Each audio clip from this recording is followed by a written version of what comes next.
Hi everyone, my name is Tony. I'm film director and filmmaker. Today we have some special guest, Jessica, production designer, and tell us a bit about yourself and what did you study for this profession? Fun fact about me is that I was born in Alaska, but ultimately have moved out here to Los Angeles. What brought me out here was graduate school, where I was trained to be a production designer, which is my job. My favorite description that I like to use that I got from a teacher was when you watch a movie and you see an actor on screen, everything that's behind the actor that's usually blurry, that's our job. We design sets. We work with construction to build those sets in real life for the actors to act in. We basically build the world for movies. So that's what I'm trained in and went to school, but I've only been active in the industry for about 3 years now, getting on to 4. But two of those being during the COVID pandemic kind of thing. So I've been a set designer, which is the person who drafts or draws what the set's going to look like and hands off those drawings and measurements to construction to build the set. And I've also worked as an art department production assistant, or PA, which is, working with a printer, getting coffee, getting lunch. But it also has allowed me to work with and collaborate, network with people in the industry, and I've actually done research for movies. I've done surveys where I go to a location and I measure the location to then be drawn out to hand over for designers. And so, that's kind of where I've been these last few years. I've been working on various TV shows and a movie, and then trying to right now make this next step in my career and hopefully join the union and get a job in a higher position. Whereas right now I can only be a production designer on independent shows, which I've done and had a lot of fun in, but they don't always pay as well. So I'm hoping to join the union and work my way up there. So health insurance, money, that kind of thing. But also still being able to create using bigger budgets and bigger teams of people. I would say the passion and the love of art and creativity and those sorts of things, I had seeds of that all the way back in my childhood. My dad is a art teacher for children, and he's also a painter, and so I was exposed to that since I was little, and watching movies. I had a VHS as a kid that after you watch the movie, it would have the how it was made part, and I used to watch that as a kid. But then the training I received to do the job that I do, when I first went to college, I double majored in both film and in art. And neither major knew what to do with me with the other half of what I was majoring in. So the film people were like, art? Yeah, go do art. We don't know what you do. And then the art people were like, film? Oh, you're a traitor. Go over there. And so I was this weird in-between person. But that's where I learned the basics of filmmaking. When I was a kid in grade school, I actually found textbooks about filmmaking in general, the general stuff.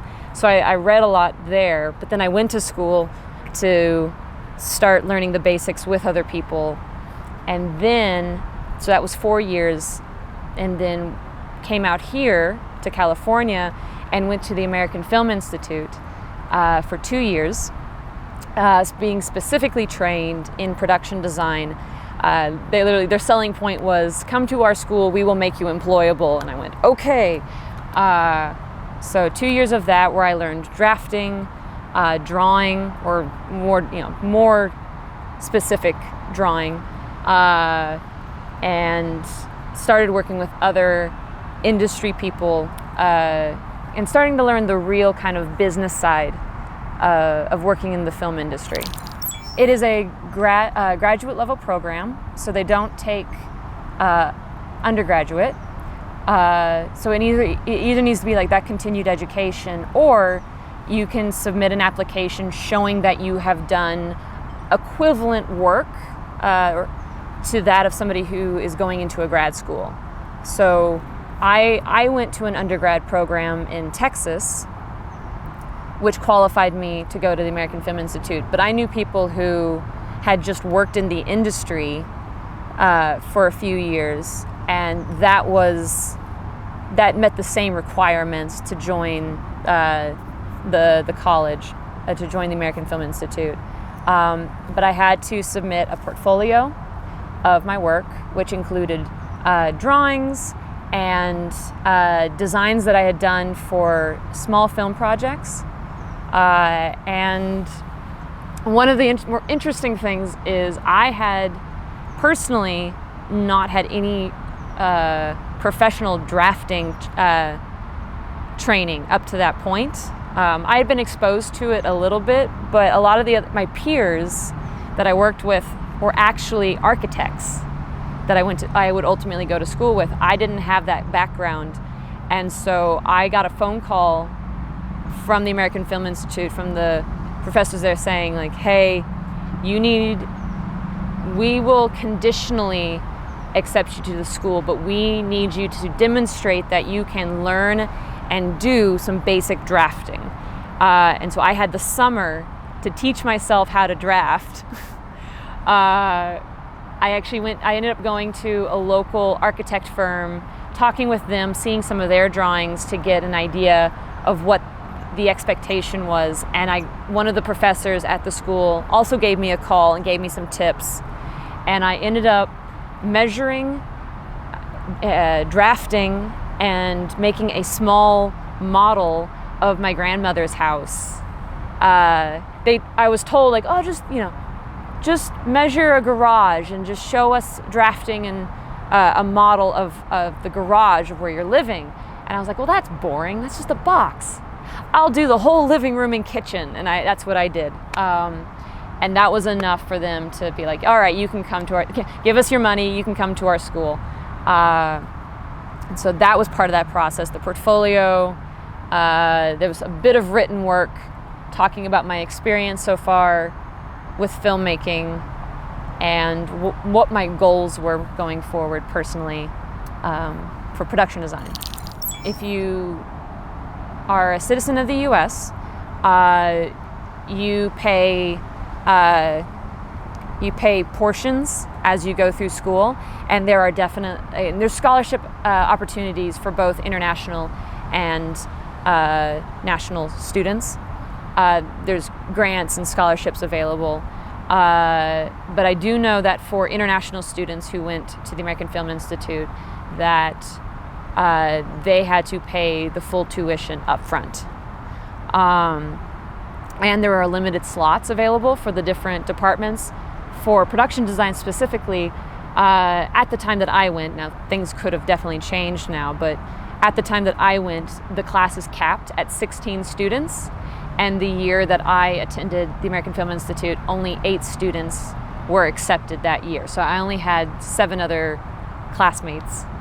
And actually only 6 of us graduated from my class. It can be the school has a reputation for being pretty intensive, and I am very, very thankful for the education that I received, especially for production design. But it definitely ended up being a very intensive 2 years, and it's a little different for the other departments because it's specifically a film school, and they teach screenwriting, directing, cinematography, producing, editing, and production design, and that's it. And each class has a cap. Editing and production design were the smallest at 16. The other departments, I believe, capped around 27. Again, those numbers might have changed since I graduated. I also gave tours at the school, so I'm actually pulling from my tour information to answer your question. But yeah. The price about what? Ooh. If you remember. For me, expensive. I'd have to look up the number again. I could probably look it up for you real fast. It's on their website. And I can't tell you if there's a difference between international or national students. I am paying student loans right now. And it definitely, for me, was like I came out of my undergrad education in Texas with no student loans. 2 years at American Film Institute definitely left me with a hefty student loan debt, but I've been slowly paying it off. I knew that this school was not going to be cheap. I actually remember being on the phone with my parents. I wasn't with my parents at the time that I got the phone call telling me that I got accepted to the school. So I called my parents up and I'm like, so I've been accepted to the American Film Institute in California. I'm like, okay. And we immediately started talking about how we were going to pay for it and the money. And then we hung up. I went back to eating dinner or whatever I was doing. And then 5 minutes later, my parents called me back and went, okay, we've just had a bite to eat and we forgot to tell you, yay, you got accepted to the school. They completely forgot to be like, congratulations. But, because we got focused on the payment. But remind me again, your question was about, the opening up opportunities. That was the big change. That was the big key for me. I, at the time, was in Texas, Dallas, Texas, and had just finished my undergrad college education. And I was thinking about maybe continuing my education more in the arts, in a sculptural aspect. But I was thinking like, maybe I'll get a job working commercials out in Texas. That was where I was like, I'll just be here for a while. But once I got accepted to the American Film Institute, they promised that we'll make you employable. We will connect you with Hollywood professionals. Like in those 2 years, we had industry professionals visit, people who had worked on Marvel movies, people who had worked on Emmy and Oscar-nominated films.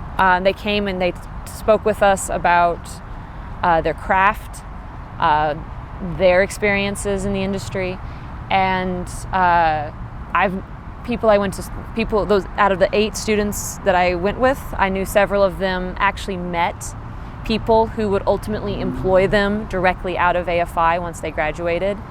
I actually made connections leaving AFI that allowed me to join.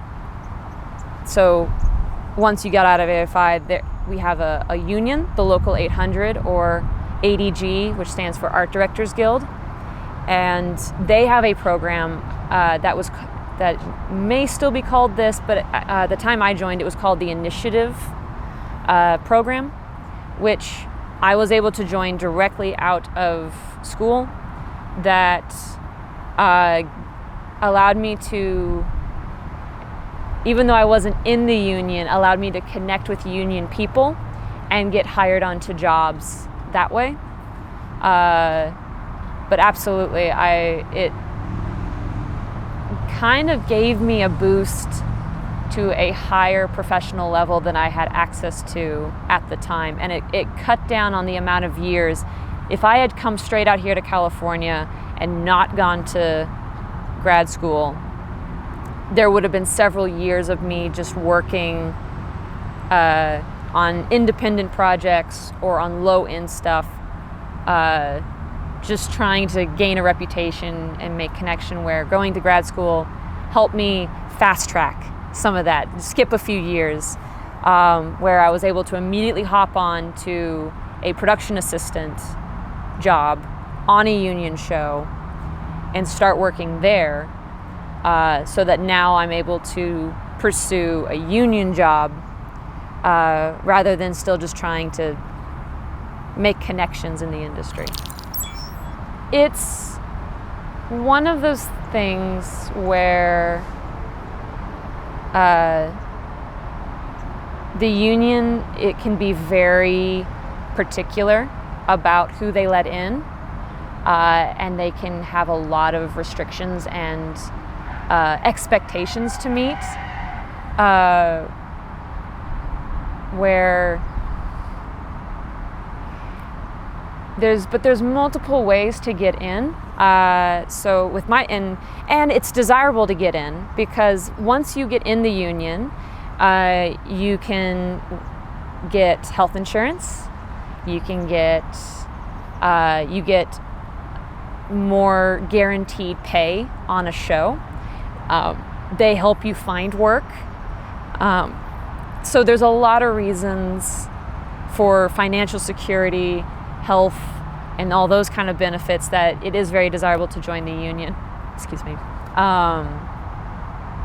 But so one of the main ways that people can join the Art Directors Guild is if they are working on an independent film that's a big enough budget, and they are working in a role as a production designer or a set designer, an art director, one of those roles that is connected to that union.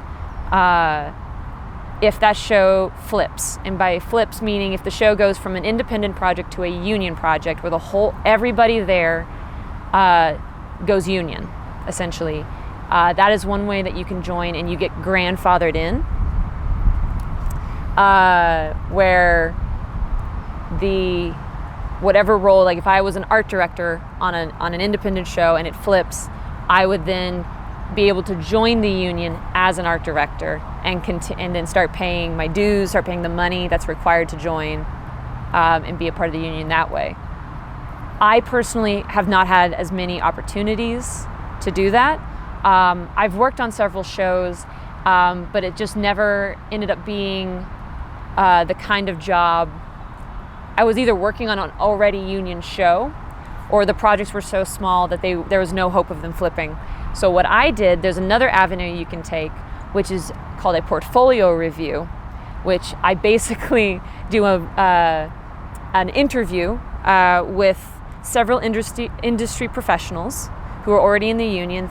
They're well established in the union. They basically look at this huge PDF that I put together showing all the work that I've done, meeting all the requirements that would of being a production designer, and speaking to my experience. Like, yes, I've worked as a production designer on an indie show, and here's my experience there, even though that show didn't flip. And so I basically demonstrate that I've met the requirements and have the capability of being a union member, even though I'm not. And I actually did that and passed it. And I still have to, before I can join the union, I still have to get hired into a union position, but there's no blockade anymore. I've passed the portfolio review. I've gotten the green light. They say you can work a union job now. Somebody just has to call us and say, hey, we'd like to hire Jessica Cole. And once I then work 90 days, I think it's 60 or 90, my brain's having a bit of a fart, but I work 60, 90 days, pay my dues, pay the fee to join the union, and I'm in. So it is a little complicated, and I've definitely had my frustrations learning all this. They have a website, and I will say where sometimes I get frustrated with the website, there is kind of the main person, her name is Laura, that works at the ADG office, and she is phenomenal. I've been able to call her and ask her questions, and she's given me a lot of that information, especially because sometimes the union will change its rules or change their requirements. And so she has been, what's been so great, well, industry in general is such a word of mouth kind of place. You gain information and you learn about people by talking to each other. And she has been a phenomenal person to talk to and kind of make sure, I'm like, do I understand this correctly? And she's like, oh no, let me correct you on that. I'm like, great. But she's been great. Her name, Laura Kamigawa is her name, and she works at the ADG, and she's been great. Been very helpful with showing me all the different like minutia and details about joining the union. So where I've worked, I think I told you, some of my friends have worked on the more exciting shows. I'm aware I'm a little boring. Talk about you. Yeah. I'm actually excited. I got to work on a horror movie very recently with the actor Ethan Hawke. And the movie was called The Black Phone, and it was over on the East Coast in the state of North Carolina in the town of Wilmington. That was a lot of fun, and that actually premiered this summer. And I was pleasantly surprised that it actually came out and was actually a pretty good horror movie. It's weird when you're working on a show, you don't always see, you see all the problems. Often when you're working on a show, you see the story's plot holes, or you see how hard you have to work to get a movie made, that you sometimes lose sight of if a movie is going to actually be good or not. But this one was actually really good, and I was pleased to. I was proud to have worked on it. Before I even went to the American Film Institute, I actually came out here to LA for a month, and I did a training. My other love is in what's called practical effects, and specifically animatronics, which is like a robotic form of puppetry. That's another thing that I really love. And I did a training out here for that, and got to work on a show called, I believe it was called Episodes, actually. I got to work on an episode of a TV show called Episodes, and it had Matt LeBlanc on it, he's an actor from Friends, if you're familiar with that TV show. But I worked on the premise, and it was directed by BJ Novak, who plays Ryan in the TV show called The Office, but he has now switched to directing. I worked briefly on a music video. I was the production designer on a music video for the band Group Love, where I got to meet Jonah Hill. So I've met a few like smaller actors and celebrities, but really it's hard for me to speak to like, oh, I've met famous people where I go, they're working, they're people, they put their pants on like we do, they're just normal people trying to make a living. And as a production designer, we're less often going to meet and run into celebrities and big names because of what we do, where the director and cinematographer are often going to be more involved with actors and on set. The art people, we work heavily in pre-production, where we work with the director and the cinematographer to help take their vision and ideas and bring them into reality. One of the things I like to say is I like to dig around in the director's brain a little bit and find their ideas and find ways to make that a reality. But then once production begins, art department, which is what the production designer is in charge of. The art department, we are so busy getting the next set ready or getting the next location ready. So all the actors and directors and cinematographers and all those guys, they're going to be over here filming the scene, where we're going to be over here getting the next one ready. And then they get into, then they move over to our set and we move on to the next one. So we're the ones that kind of stay a little bit ahead of the actual production to make sure that everything is ready to go and we can stay on time and stay on schedule. One example is, if you're familiar with the movie The Godfather, oranges are found all throughout the movie, and oranges symbolize death. Often when you see an orange in the movie, the fruit, somebody's going to die. And so you start to attach symbols in your story to create an emotional impact. And that can be anything from an actual object, like the ring in The Lord of the Rings, or that can be a color.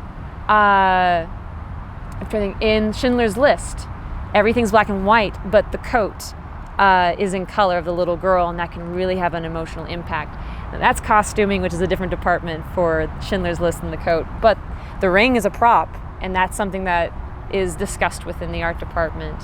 Or here's an example: if there's a movie called Pleasantville, where everything is in black and white, but as the characters change, the world starts to blossom in color, and it shows the internal change of the characters in a physical way by going from black and white to color. I mean, like even Wizard of Oz, and creating those environments in Wizard of Oz, this magical realm, but in many ways the magical world is reflecting what the characters are going through, their fears, their excitement, those sorts of things. And my job is to find a consistent language so that it's basically aiming for the audience's heart, and can speak to it without words, but visually, like a painting.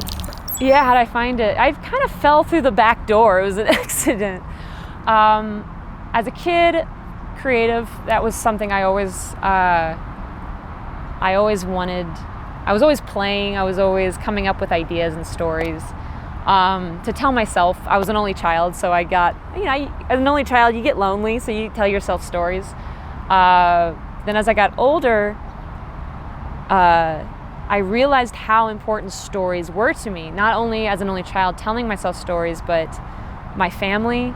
I come from I'm kind of the baby of a much older family, and so from a young age I would just listen to everybody telling stories. My grandmother would tell stories, my aunts and my uncles would tell me stories, and I realized that was something really important to me. And so when I start, I'm like, all right, well, I want my job to be somehow attached to storytelling, because I feel like I'm a storyteller. At the end of the day, no matter what I do, as for my job, I'm a storyteller. And so when I went to college, I'm like, okay, what can I do that's a storyteller, but I want to do art because I like physically creating things. But filmmaking is very much a storytelling kind of job, so I'll do both. And that's how I ended up double majoring in both film and art. But then it was during those 4 years of college that I just happened to fall across on Google, on the internet, it's like this thing called art direction. And I started reading the definition and I'm like, that fits me. Okay, yeah, I'll do that.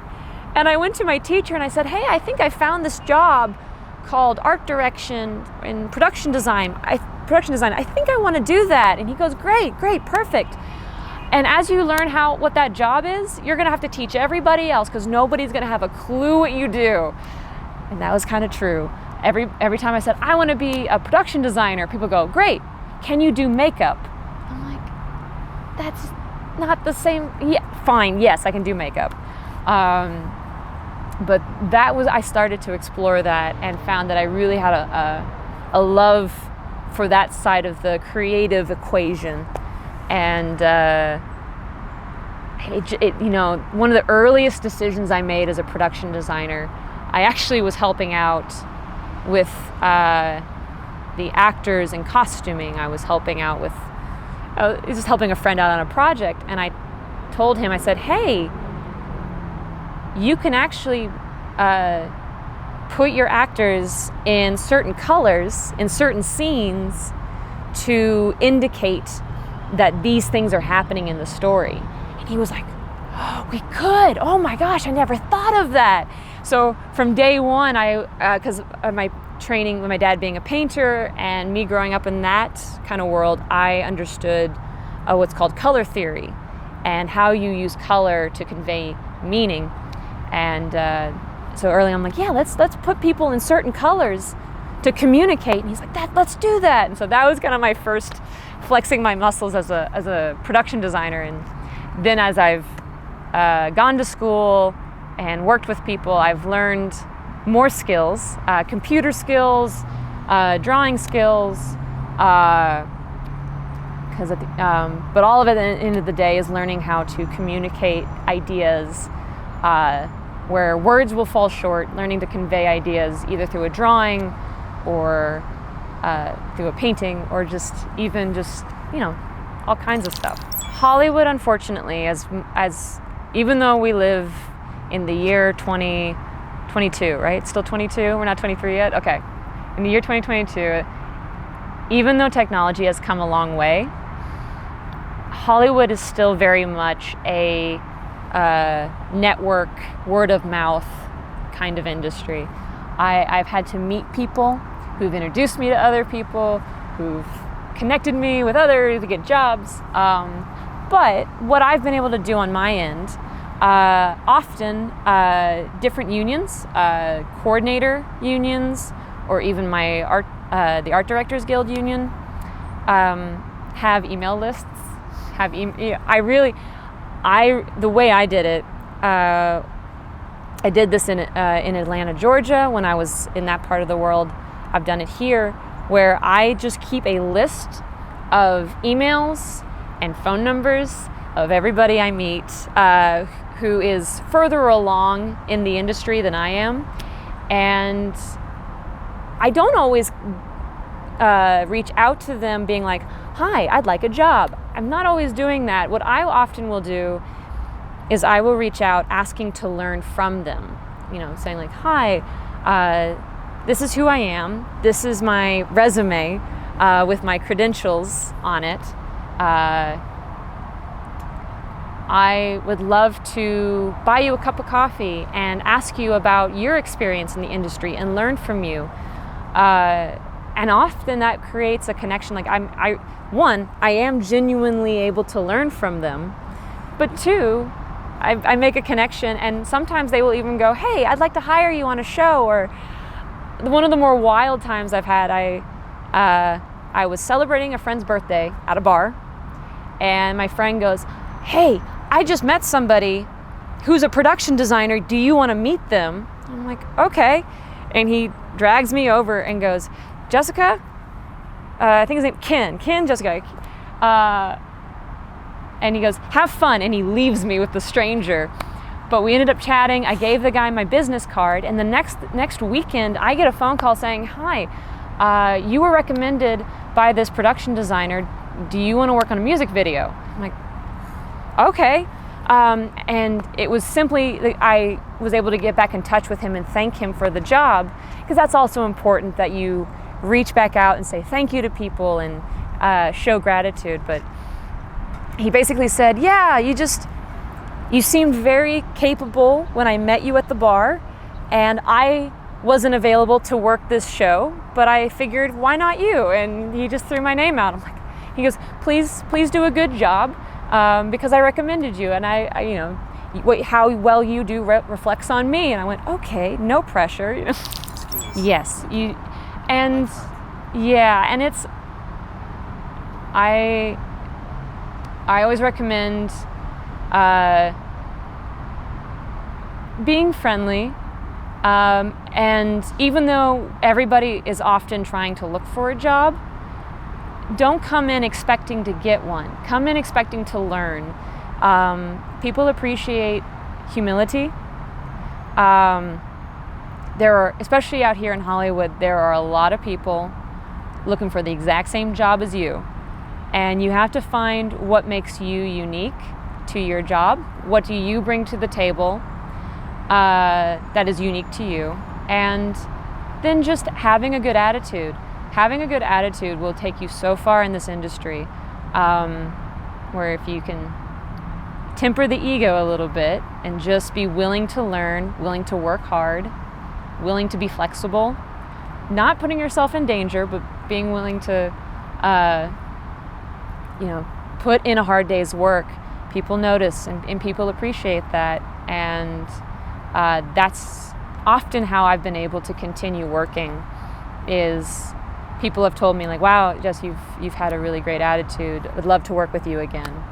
And then also having a tough skin, because you will also meet people who don't like you and don't want to have anything to do with you or feel that you have a bad attitude. And so being able to have a tough skin and keep going, endurance and patience, because it's hard, and it's either feast, you're working, you've got a job, you've got money coming in, or it's famine and there's nothing, and you're just sort of your job, you're emailing people, you're talking to people, you're going to events to meet people, and no jobs are coming up, and you have to be patient, and you have to budget your money really tight. But it can be really gratifying when you do get those opportunities to meet really cool people and work on really cool projects. Yeah, the skills you need to be a production designer or work within the art department specifically, it's multifaceted, and there are several skill sets where you might be really, really good in one, but it's really a good idea to have some understanding of all these skills, and that is drafting, whether that's digital, different programs that we use. It's called Vectorworks, SketchUp, or Rhino, there's a bug, hold on. Or if you don't use the computer, there's hand drafting. And I've actually, in my humble opinion, I think it's worth learning how to both draw drafting by hand in the beginning. Even if you're not good at it, understanding how to draft by hand will help you when you transition to the computer, because it helps wire your brain the right way. And then it helps to have basic drawing, learning how to draw perspective. And perspective is, are you familiar with what I'm talking about, where you're drawing where it looks 3D in a space kind of thing? Learning to draw perspective, just some basic drawing skills. You don't have to be the best drawer in the room, but having enough of a drawing skill where people can understand what they're looking at when they look at your drawing, that's very important. Learning how to research, learning how to investigate. Often you'll be working on different time periods. I've worked on 1970s Denver, Colorado, or 1980s Los Angeles, or even other parts of the world. You have to learn how to research, how to be historically accurate, culturally accurate, or where to find creative inspiration for things. And I would always recommend having some basic art history training, and basic color theory and art theory, understanding how colors work with each other, how or having a background in sculpture, understanding how things work in three-dimensional space, and then understanding how that will translate to two-dimensional with a camera. I'm trying to think if there's anything else that I'm forgetting. Also how to research where to find materials, where to find things wherever you are in the world. I've learned how to find resources and materials here in Los Angeles, but then I went to Alaska, back home, and I had to find things there. I had to find a boat one time. I had to find things that would exist in a cabin in the year 1901. And so we actually had to recreate a cabin that a painter lived in back in that year. So I had to reach out to the local community and ask for certain things and that kind of stuff. I was specifically taught at the American Film Institute. What's nice is a lot of these programs, tutorials and basic lessons can be found online with a Google search. SketchUp, that program, it used to be free. I'm actually trying to remember. There is a basic program that's available for SketchUp, just to learn basic 3D modeling and that kind of thing. It is the cheapest option right now, SketchUp, and all those tutorials can be found online. Vectorworks and Rhino are two other 3D modeling softwares. They are a bit more expensive, but they can do more. And the industry really likes, if you can be good in those programs, you can be very desirable in the industry. But they do tend to cost a little more. But again, you can Google those tutorials and learn those kind of basics. There are other programs. Those are the three I know. People have worked in AutoCAD. People have worked in Unity. So that's kind of where the video game industry and the film industry have a little bit of an overlap. So if you're interested in those kinds of fields, those are good, like Unity and some of those other programs. If you learn those, you can usually transition and change into other programs that you start to learn how they all kind of work a little bit. There are still people who only hand draft in the industry, but they are very good and they're fast. What it is, it boils down to whether you work on the computer or you work by hand, can you get it done under a deadline? Because there comes a point where the industry asks a lot of you and they will ask for a lot in a little bit of time. So whatever format you use, I always recommend getting comfortable working quickly in whatever program you choose. Most shows, most productions are flexible to what program you use, as long as you can work fast and you know how to then export or print your documents in other formats. Like, for example, I have built in SketchUp, but we were building a dollhouse for the Black Phone. I designed a dollhouse for it, and I needed to work with the prop, somebody who worked in props who was going to 3D cut out all the components for this dollhouse. I built the dollhouse, and then I modified it to that I changed the file type so that it could be sent to a laser printer.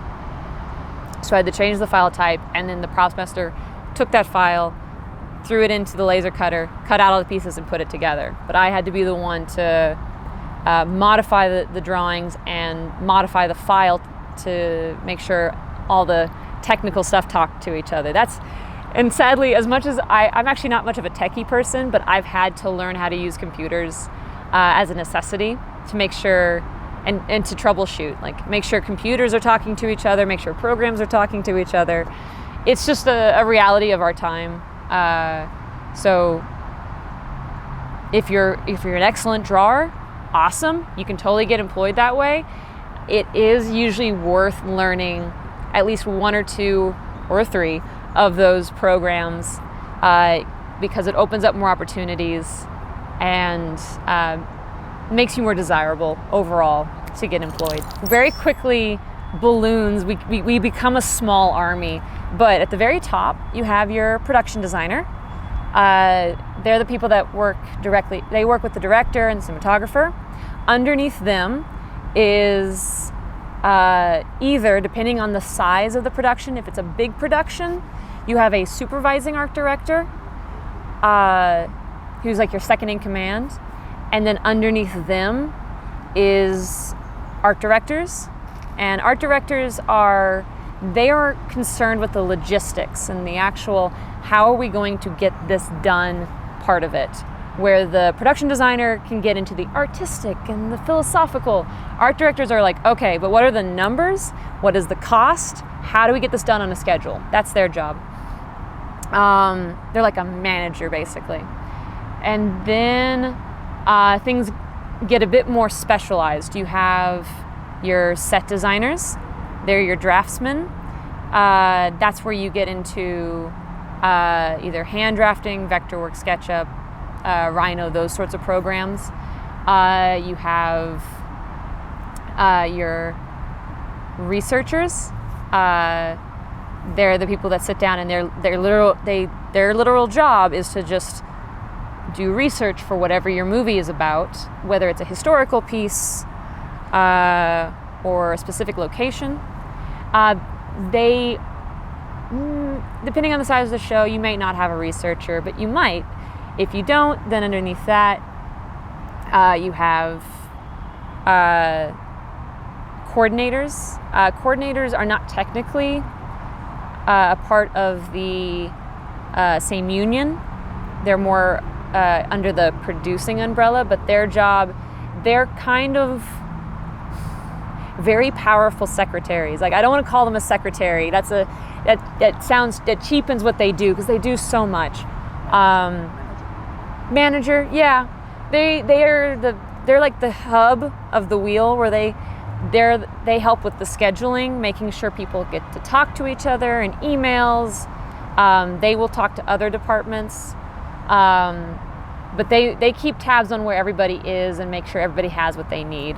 And then at the very, very bottom, you have PAs, art PAs,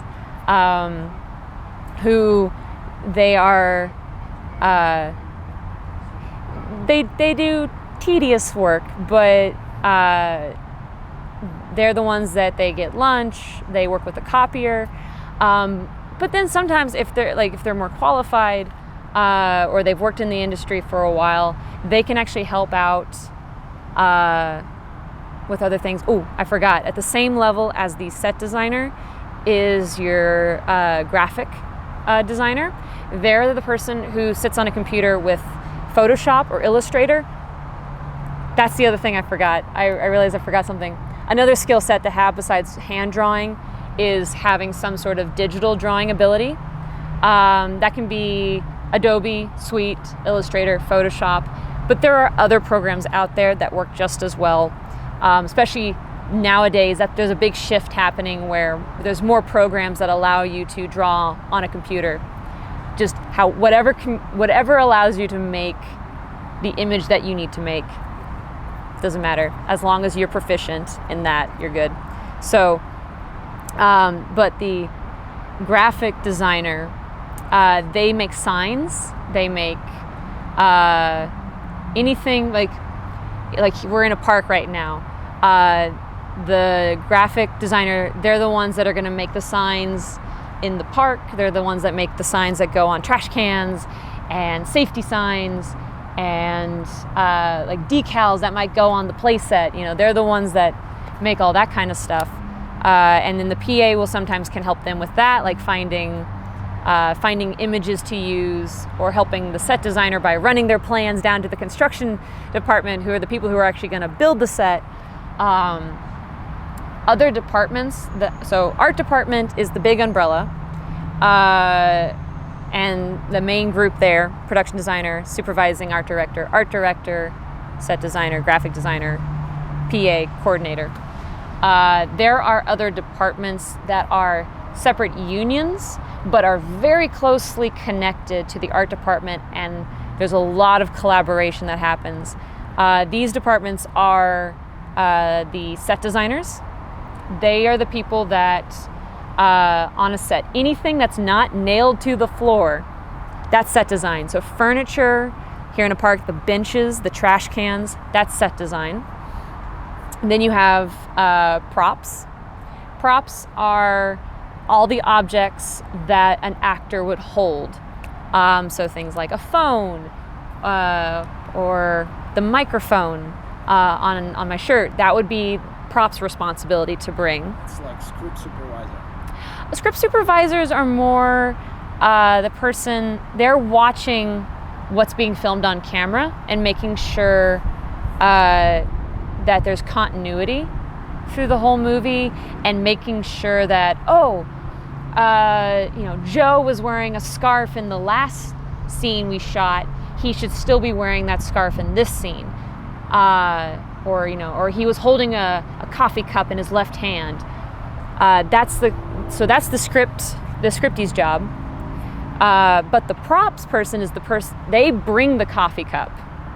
They're like, all right, we bring the coffee cup to set, and the graphic designer made the logo that went on the coffee cup and handed the logo over to props. Props printed it out, slapped it on the coffee cup, brought it to set, put it on the table in front of the actor and said, here, this is your coffee cup.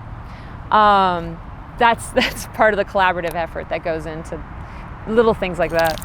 Let's say, so I worked on a TV show that was 1980s Los Angeles, and it actually was about the Chippendales dancers from the 80s. They had to recreate the dance hall, the club where the Chippendales used to be. That they don't exist here in LA anymore, but we had to recreate that the dance floor. So me and the other people who were doing the research, we would research what the building used to look like inside. The production designer looks at those photos, talks to the director and says, okay, we want to be pretty accurate to what this place used to look like in real life, but we want more reds, red carpet or red, they make those creative decisions. And then they hand those plans off, they hand those ideas off to the set designer. The set designer goes, okay, well, I see these photos and I see what the director and the production designer creatively want. I'm gonna sit down and I'm gonna literally draw out to scale what this looks like. Here's the dance floor, here's the bar, here's the stairs that lead upstairs to the office, those sorts of things. And they put all the details in. Once that's done, that then gets printed, rolled up, and they run down to the construction people, and the construction people roll their eyes, unroll the paper, and be like, you want this? And we go, yes, please. And they say, fine, and then they build it. And then they tell us all the things we've done wrong. And it's actually, no, it's all good. But they'll tell us if there's any issues physically, because they're the ones that have to work with the real materials. So like, okay, you want this high of a wall, and you want this molding. We can't, we're gonna have to build the wall out of this material, because if we build it out of anything else, it's not gonna be strong enough and your wall's gonna fall over. Like, okay. So that's what construction does. They look at that. So that's that connection. The production designer will talk to set design and be like, hey, we want, with the red carpet, we want these red stanchions, the ropes around to keep people out. So then set design will be like, okay, red stand, okay, well, let's do some research. All right, these were the kinds of ropes that were available in 1980. Okay, oh, Warner Brothers Studios has them. Send the PA to go get some. Okay, and the PA drives over to the Warner Brothers Studios. And there's a whole other department there.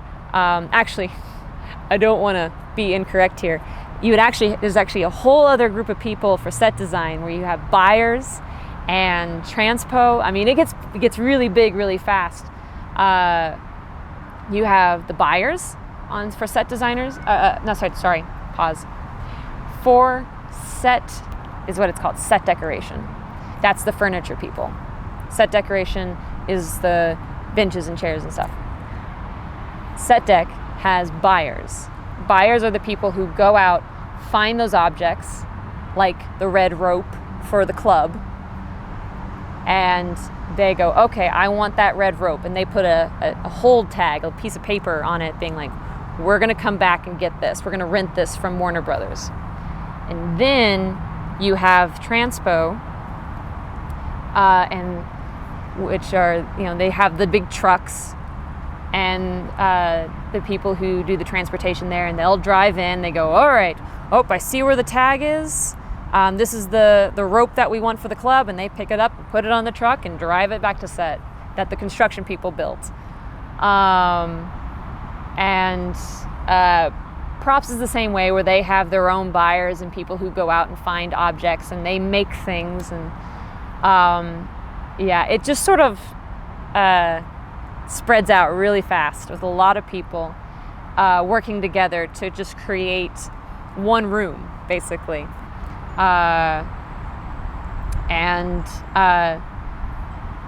You have to, especially with unions, you have to kind of be careful not to do what's called crossing a line, where you do somebody else's job.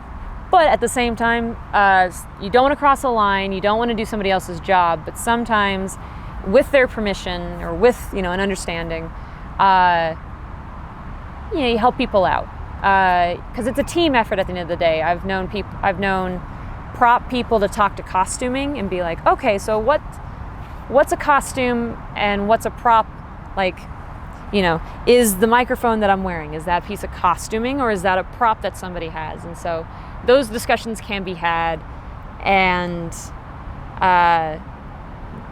trying to say like, well, okay, we'll be, props will be in charge of the microphone, you're in charge of the clothing. I met the prop master who worked on Inception, the one about dreams. And he talked about collaborating with costume, because when they're in the snow world, the snow level of the dream, they had those military outfits that they wore, but the military outfit had these belts and pieces that they wore on them. Could technically be costuming, but props said, you know what, we have the ability to make those pieces. We'll take that on as our responsibility. So you're not crossing a line, you're just helping each other out. And as long as you're communicating, it's all good. Peacefully. Yes, peacefully, absolutely is the goal. Yeah, I ended up looking some of it up because where I am currently in the industry, I personally, and there's always going to be somebody out there who's going to be disagreeing with me, and that's fine. It is very relative. You negotiate for your pay. Depending on how long you've been in the industry, how good you are, or how good you think you are. I'm at the beginning of this where I try to make about $1,000 a week, or a little under that at least. I try to make that, because I look at kind of where my rent, my life, things, my budget that I need to pay for. I know that if I make $1,000 a week on a job, I can pay off any of the rent here in LA, which is so high, or I can pay off my bills and still have a little bit over that I can save and start building up. Because one of the things that's unique about working in the industry is I work what's called freelance. Instead of working a 9-to-5 job day in and day out, I work on the pre-production and production of a show. I get hired in, I work that part of the job, and then they go, thank you, bye, and I'm out. And I'm not working for anybody. And so I like to make, personally at the level that I'm at, about $1,000 a week, that I can pay for my rent, and then I can save up some money so that when that show is over, I have some money saved that I can use and keep paying rent and bills and stuff until my next job shows up. So I have a little bit of a gap there. But once you join the union, I think they have certain contracts and requirements where you are guaranteed a certain amount of pay for the job that you do. You still negotiate within that about,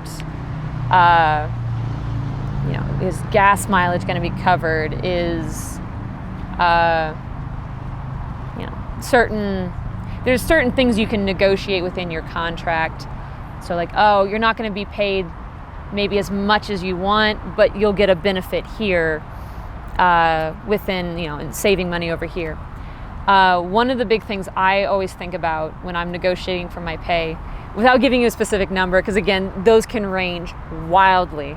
The range is huge, depending on if you're working on a Marvel movie or you're working on, a little independent project. It can be very, very different.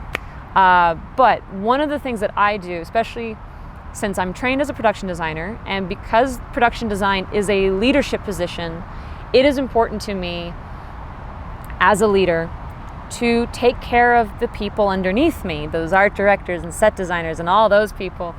So when I walk in to negotiate my pay, I know that whatever I negotiate for, whatever pay I receive, everybody underneath me will likely get paid either the same or lower than that.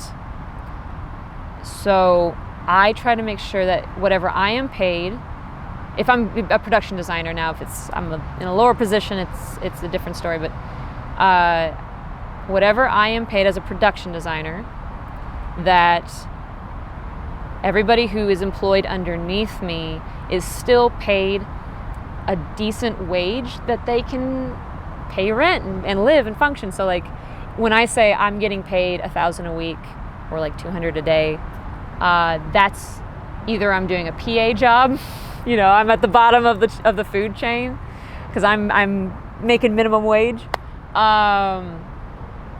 or I have negotiated on an independent project where I go, I understand that we are on a limited budget or a small budget, so here is my set pay, that this will make it worth my while. I want you to guarantee me that anybody I hire underneath me gets paid at least this. So I'm often trying to negotiate not only for myself, but for everybody behind me. And that can kind of change the perspective of, instead of being like, well, I want all this money because I'm that good. It's like, no, I come from the perspective of, I want this much money because I want to take care of my people, and make sure that they can live off the money that they earn. Because so many people in this industry do this because of a passion, because of what they love, not because they expect to get rich off of it. And I don't want to abuse that. And it's very important to take care of the people that work for you. One, for documentary like shows that are real life, art department isn't usually as needed, because we create worlds, or we make fake worlds, whereas in a documentary that's a real place. So maybe you'll have somebody there to help make the space look tidy or clean, but usually people who are making documentaries are going for the raw, untouched world. But if you're talking about the contracts and the documents that I have to look at when I'm getting a job, so you'll get a script and you'll get an NDA, non-disclosure agreement, saying like, okay, we're going to let you look at the script, but you can't tell anybody about it, to varying degrees. I've signed non-disclosure agreements for things, and usually that they only last up until the movie's been released. So, for example, when I worked on the movie The Black Phone, I was a set designer on it, and I also did some graphic illustrations and did some other work on it.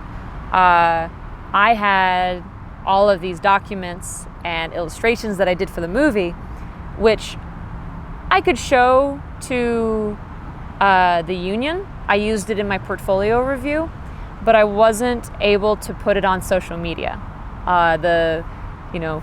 My comic book cover that I made for Dracula in Space, I wasn't able to put that up on Instagram or Facebook because until the movie was released, they didn't want to give anything away. Now, Dracula in Space wasn't nobody cared about that, but I did actually I designed some of the sets that are plot points in the story. So I can talk about it now because the movie's been released and it's not a secret anymore.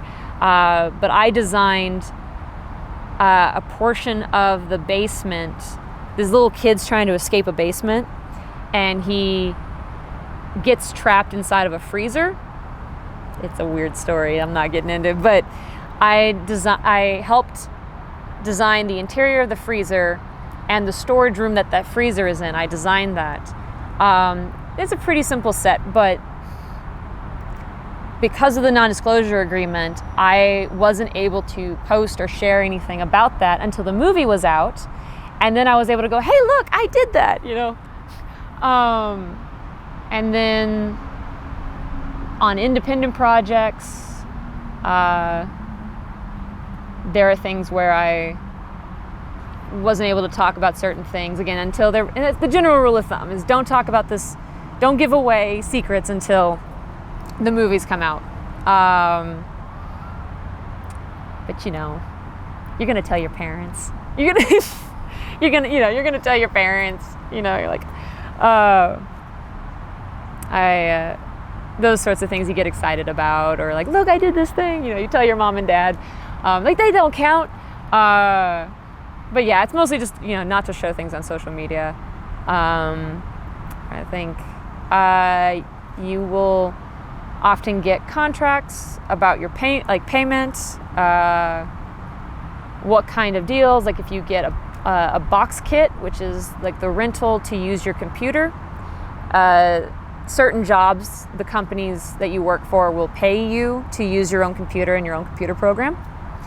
So that's negotiable. You get a box kit to pay for your mileage. Those sorts of things are in your contract. And it's always worth reading that over because you don't want to get taken advantage of. I've thankfully have never dealt with that too harsh, like in too bad of a way. There have been some moments where it was a bit of like a tight call, or like things got negotiated for, and then the company wasn't paying us for like lunch allowance. Often shows will pay for your lunch. We were given a lunch allowance, and then we didn't get it. And finally somebody had to call them up and be like, yo, where's our lunch money? And they go, it's only $15. You're fine. It's like $15 adds up day after day after day. It's like, where's our money? Because sometimes you're working on it, you know. And you find solution. And you find solution. Yeah, no, they finally sent us our lunch allowance and a check. It was all good. On independent projects, I've actually, as a production designer, as the leader of my department, I've had people who've worked for me come to me and ask me like, hey, I haven't gotten my check yet. I haven't been paid. And I'm like, that's not good. And I will reach out to the producers and be like, hey, this person still needs to be paid. And I've had to put my foot down on that because often genuine mistakes are made. You know, things slip through the cracks.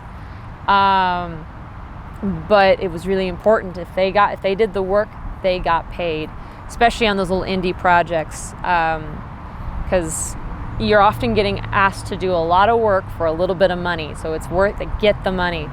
Go ahead. To protect yourself or be participant in some union. Oh yeah, I mean, what's nice is that unions, one of the other reasons to join a union is that there are certain requirements for safety that the shows have to meet. So if a show is going to be a union show, they have to meet certain requirements for safety. How many hours you work, how much time off you get. And we actually recently had a strike because certain companies were not following some of those guidelines, and the multiple unions went on strike saying like, we will not work for you if you do not meet these safety guidelines. But you have to advocate for yourself or support yourself on independent projects because they're not under the same restrictions as the unions. They get a little more, they get a little more, I don't know, I say unstable, but they get a little sneakier at times. And sometimes I'll turn down a job because I don't feel safe. I actually recently turned down a job because I was going to be the only person there from my department on set. I didn't know the crew. I hadn't met the crew before. I didn't know what I'd be walking into. And I think they're like, yeah, we were going to need you to climb up on a roof to hang a sign. And I'm like, I'm out. Just because it was last minute information that had it been discussed beforehand and I'd met people, like I would have felt better, but this was like a last minute, like, oh, here, come work for us. It's like, I don't know you, and you're asking me to get on a roof. So like, taking care of yourself, making sure you don't put yourself in unsafe situations and that kind of thing. Gosh, I've met such talented people who work in the art department, who work as production designers, who are from China, who are from Mexico, from Puerto Rico, from Russia. I know one of the big challenges is the work visas and those kinds of things. What I've seen, what I've been witness to, I can't speak from personal experience, but what I've witnessed for those who are trying to work in Hollywood, who are from other countries and with the work visa, is, I'm going to boil it down to having connections with people in the industry who can help you get jobs that will qualify your work visa, that will give you work to be in the country long enough to get those, if you want to get a citizenship, if like those sorts of things.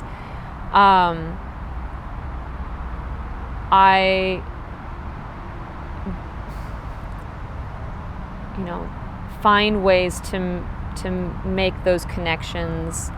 Like I said, and this is true for me who's lived in America and people from outside. Like this is for everybody. A good attitude.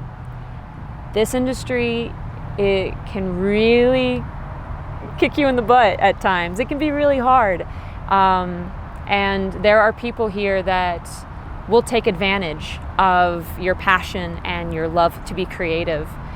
And so being wise, being cautious, but being friendly and having a good attitude and asking questions. I find that most people in the art department and in the film industry in general, they love to share what they know, especially if you're in a niche job. Like people don't know what art department is. So when you get asked questions, you ask people what they do, or they love to talk about it.